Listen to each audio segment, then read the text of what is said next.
Panasonic S1H is an interesting beast, and one that people have been very keen to try out for themselves ever since it came in. But what are the main headlines? Well, physically, it's quite a bit larger than other mirrorless cameras that we've seen before from Panasonic, like the GH5 and even the full-frame but stills-focused S1. Inside, we have a 6K full-frame sensor with really good in-body stabilization, and we also have a dual-base ISO of 640 or 4000, meaning really rather good low-light performance as well. There's 14 stops of dynamic range, and Vlog is included as standard now. People have even been affectionately referring to this camera as a mini Variacam, as it kicks out footage which you can easily cut in with that of Panasonic's much higher-end Variacam cameras. One of the many accolades of the S1H is that it's actually the first mirrorless camera to be Netflix A-camera approved, and it's also the cheapest camera on that list as well.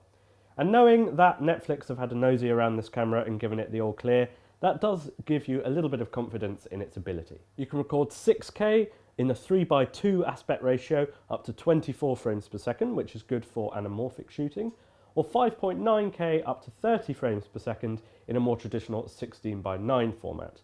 And both of those are 420 10-bit. In 4K, you can either shoot up to 30 frames per second using the full width of the sensor, or up to 60 if you're using the Super 35 crop mode, and both of those are 422 10-bit.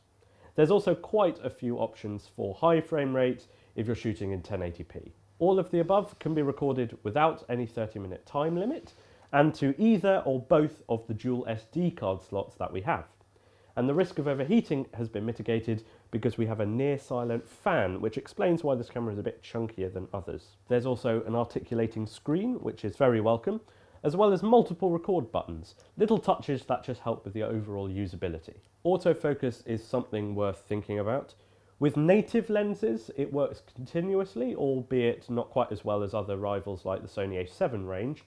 But as soon as you use an adapter like the one that we include for EF lenses, then autofocus is single shot only, so not really very much use. Although for a lot of people that are going to be using this camera, say if you're going to be using cine glass, then autofocus may not be that important anyway. Lastly, while not at the forefront of people's minds for this sort of camera, at 24 megapixels, it does take quite decent still photos as well. So, the S1H offers a pretty wide range of shooting options, and for cinematic productions, it certainly seems like an option worth exploring. If you want to try one out for yourself, you can hire one from us on our website, and the link to its page, as ever, is down below.